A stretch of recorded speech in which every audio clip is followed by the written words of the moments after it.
Chapter 8. India's Great Scientist, J.C. Bose. Jagadish Chandra Bose's wireless inventions antedated those of Marconi. Overhearing this provocative remark, I walked closer to a sidewalk group of professors engaged in scientific discussion. If my motive in joining them was racial pride, I regret it. I cannot deny my keen interest in evidence that India can play a leading part in physics, and not metaphysics alone. What do you mean, sir? The professor obligingly explained. Bose was the first one to invent a wireless coherer and an instrument for indicating the refraction of electric waves. But the Indian scientist did not exploit his inventions commercially. He soon turned his attention from the inorganic to the organic world. His revolutionary discoveries as a plant physiologist are outpacing even his radical achievements as a physicist. I politely thanked my mentor. He added, "The great scientist is one of my brother professors at Presidency College." I paid a visit the next day to the sage at his home, which was close to mine on Gurpar Road. I had long admired him from a respectful distance. The grave and retiring botanist greeted me graciously. He was a handsome, robust man in his 50s, with thick hair, broad forehead, and the abstracted eyes of a dreamer. The precision in his tones revealed the lifelong scientific habit. I have recently returned from an expedition to scientific societies of the West. Their members exhibited intense interest in delicate instruments of my invention, which demonstrate the indivisible unity of all life. 8-1. The Bose cruskograph has the enormity of 10 million magnifications. The microscope enlarges only a few thousand times, yet it brought vital impetus to biological science. The cruskograph opens incalculable vistas. You have done much, sir, to hasten the embrace of East and West in the impersonal arms of science. I was educated at Cambridge. How admirable is the Western method of submitting all theory to scrupulous experimental verification. That empirical procedure has gone hand in hand with the gift for introspection, which is my Eastern heritage. Together they have enabled me to sunder the silences of natural realms, long uncommunicative. The telltale charts of my cruskograph 8-2 are evidence for the most skeptical, that plants have a sensitive nervous system and a varied emotional life. Love, hate, joy, fear, pleasure, pain, excitability, stupor, and countless appropriate responses to stimuli are as universal in plants as in animals. The unique throb of life in all creation could seem only poetic imagery before your advent, Professor. A saint I once knew would never pluck flowers. Shall I rob the rosebush of its pride and beauty? Shall I cruelly affront its dignity by my rude divestment? His sympathetic words are verified literally through your discoveries. The poet is intimate with truth, while the scientist approaches awkwardly. Come someday to my laboratory and see the unequivocal testimony of the cruskograph. Gratefully I accepted the invitation, and took my departure. I heard later that the botanist had left Presidency College, and was planning a research center in Calcutta. When the Bose Institute was opened, I attended the dedicatory services. Enthusiastic hundreds strolled over the premises. I was charmed with the artistry and spiritual symbolism of the new home of science.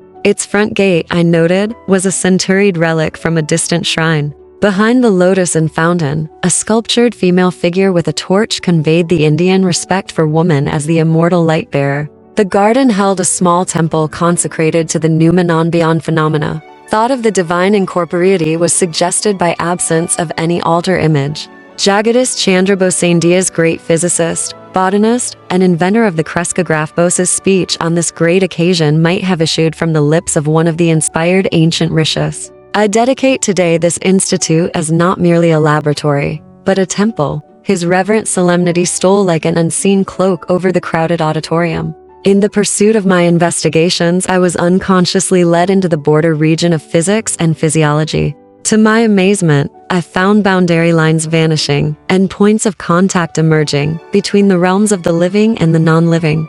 Inorganic matter was perceived as anything but inert. It was a thrill under the action of multitudinous forces. A universal reaction seemed to bring metal, plant, and animal under a common law. They all exhibited essentially the same phenomena of fatigue and depression, with possibilities of recovery and of exaltation, as well as the permanent irresponsiveness associated with death. Filled with this stupendous generalization, it was with great hope that I announced my results before the Royal Society, results demonstrated by experiments. But the physiologists present advised me to confine myself to physical investigations, in which my success had been assured, rather than encroach on their preserves. I had unwittingly strayed into the domain of an unfamiliar caste system, and so offended its etiquette.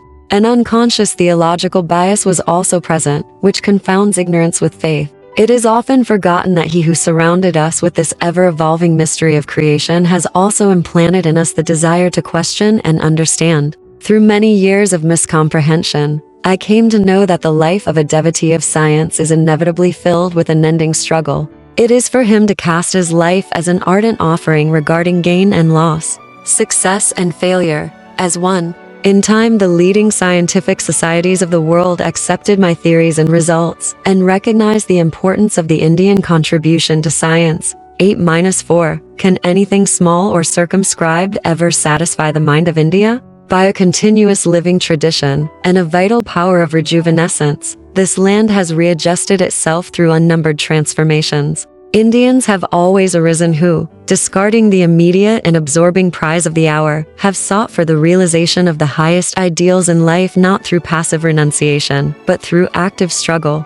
The weakling who has refused the conflict, acquiring nothing, has had nothing to renounce. He alone who has striven and won can enrich the world by bestowing the fruits of his victorious experience. The work already carried out in the Bose laboratory on the response of matter, and the unexpected revelations in plant life, have opened out very extended regions of inquiry in physics, in physiology, in medicine, in agriculture, and even in psychology. Problems hitherto regarded as insoluble have now been brought within the sphere of experimental investigation. But high success is not to be obtained without rigid exactitude. Hence the long battery of super-sensitive instruments and apparatus of my design, which stand before you today in their cases in the entrance hall.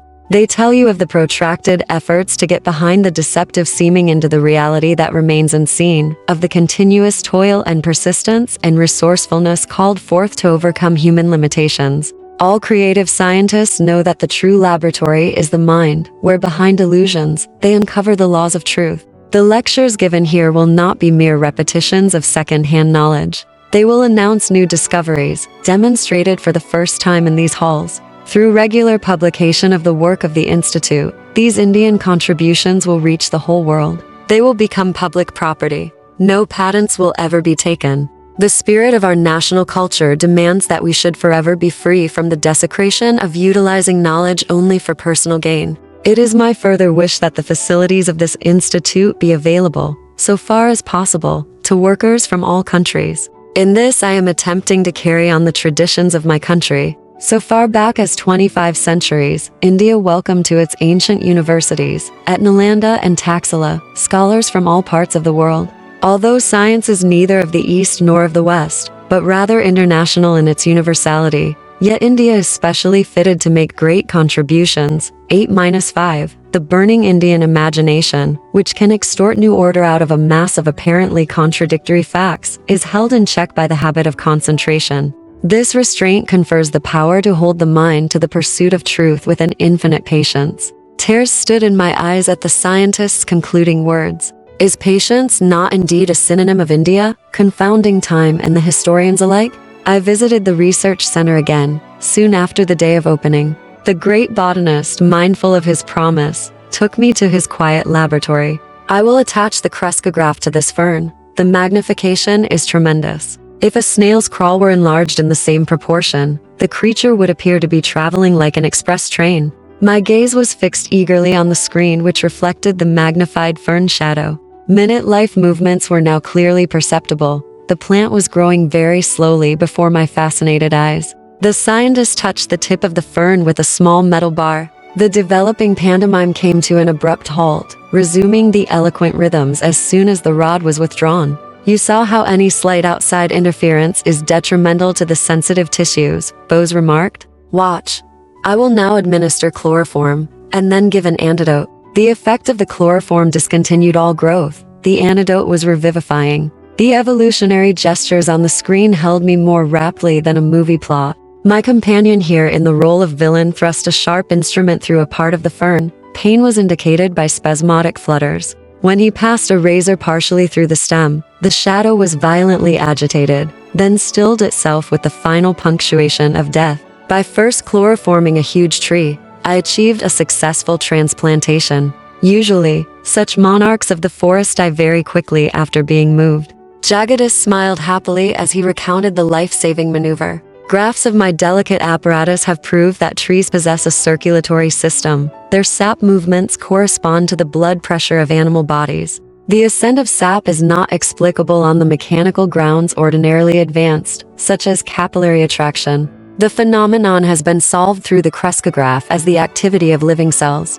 Peristaltic waves issue from a cylindrical tube which extends down a tree and serves as an actual heart. The more deeply we perceive, the more striking becomes the evidence that a uniform plan links every form in manifold nature. The great scientist pointed to another Bose instrument. I will show you experiments on a piece of tin. The life force in metals responds adversely or beneficially to stimuli. Ink markings will register the various reactions. Deeply engrossed, I watched the graph which recorded the characteristic waves of atomic structure. When the professor applied chloroform to the tin, the vibratory writings stopped. They recommenced as the metal slowly regained its normal state. My companion dispensed a poisonous chemical. Simultaneous with the quivering end of the tin, the needle dramatically wrote on the chart a death notice. Bose instruments have demonstrated that metals such as the steel used in scissors and machinery are subject to fatigue and regain efficiency by periodic rest. The life pulse in metals is seriously harmed or even extinguished through the application of electric currents or heavy pressure. I looked around the room at the numerous inventions, eloquent testimony of a tireless ingenuity. Sir, it is lamentable that mass agricultural development is not speeded by fuller use of your marvelous mechanisms. Would it not be easily possible to employ some of them in quick laboratory experiments to indicate the influence of various types of fertilizers on plant growth? You are right. Countless uses of Bose instruments will be made by future generations. The scientist seldom knows contemporaneous reward. It is enough to possess the joy of creative service. With expressions of unreserved gratitude to the indefatigable sage, one took my leave. Can the astonishing fertility of his genius ever be exhausted? I thought. No diminution came with the years. Inventing an intricate instrument, the resonant cardiograph, Bose then pursued extensive researches on innumerable Indian plants. An enormous unsuspected pharmacopoeia of useful drugs was revealed. The cardiograph is constructed with an unerring accuracy, by which a 100th part of a second is indicated on a graph.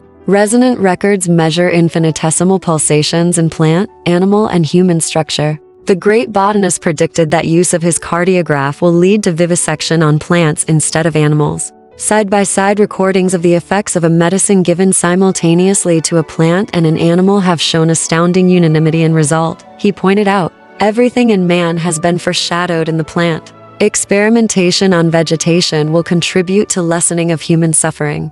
Years later, Bose's pioneer plant findings were substantiated by other scientists. Work done in 1938 at Columbia University was reported by the New York Times as follows. It has been determined within the past few years that when the nerves transmit messages between the brain and other parts of the body, tiny electrical impulses are being generated. These impulses have been measured by delicate galvanometers and magnified millions of times by modern amplifying apparatus. Until now, no satisfactory method had been found to study the passages of the impulses along the nerve fibers in living animals or man because of the great speed with which these impulses travel. Drs. K.S. Cole and H.J. Curtis reported having discovered that the long single cells of the freshwater plant Nutella, used frequently in goldfish bowls, are virtually identical with those of single nerve fibers. Furthermore, they found that Nutella fibers, on being excited, propagate electrical waves that are similar in every way, except velocity, to those of the nerve fibers in animals and man.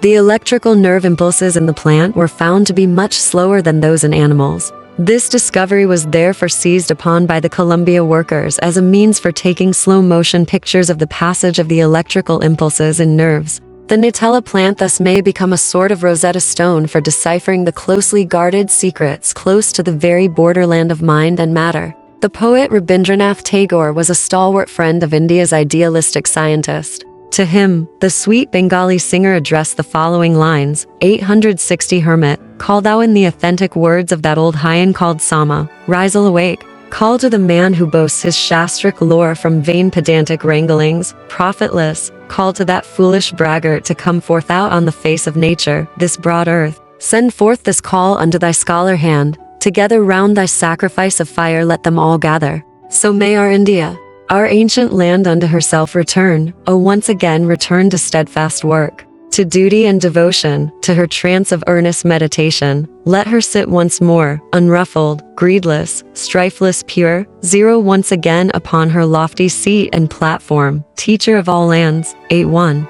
All science is transcendental, or else passes away. Botany is now acquiring the right theory. The avatars of Brahma will presently be the textbooks of natural history. Emerson. B2. From the Latin root, crescer, to increase. For his crescograph and other inventions, Bose was knighted in August 3, 1917. The lotus flower is an ancient divine symbol in India. Its unfolding petals suggest the expansion of the soul. The growth of its pure beauty from the mud of its origin holds a benign spiritual promise. 6.4. At present, only the sheerest accident brings India into the purview of the American college student. 8 universities: Harvard, Yale, Columbia, Princeton, Johns Hopkins, Pennsylvania, Chicago, and California have chairs of Indology or Sanskrit, but India is virtually unrepresented in departments of history, philosophy, fine political science, sociology. Great contributions of the other departments of intellectual experience in which, as we have seen, India has made, we believe consequently, that no department of study, particularly in the humanities, in any major university, can be fully equipped without a properly trained specialist in the Indic phases of its discipline.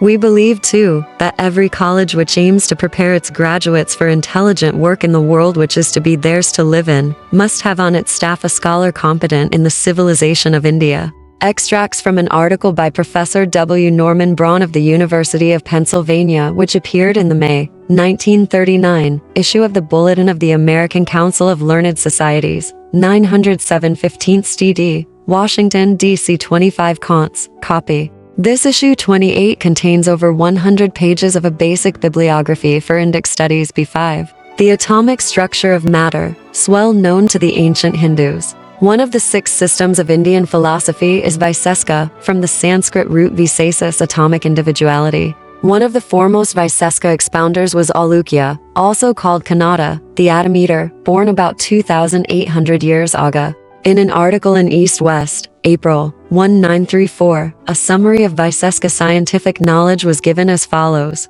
Though the modern atomic theory is generally considered a new advance of science, it was brilliantly expounded long ago by Kannada, the atom eater. The Sanskrit anus can be properly translated as atom in the latter's literal Greek sense of uncut or indivisible. Other scientific expositions of Vaiseska treatises of the BC era include 1. The movement of needles toward magnets, 2. The circulation of water in plants, 3. Akash or ether, inert and structureless, a basis for transmitting subtle forces. 4. The solar fire is the cause of all other forms of heat. 5. Heat is the cause of molecular change. 6. The law of gravitation as caused by the quality that inheres in earth atoms to give them their attractive power or downward pull. 7. The kinetic nature of all energy, causation as always rooted in an expenditure of energy or a redistribution of motion. 8. Universal dissolution through the disintegration of atoms. 9. The radiation of heat and light rays, infinitely small particles, darting forth in all directions with inconceivable speed, the modern cosmic rays theory.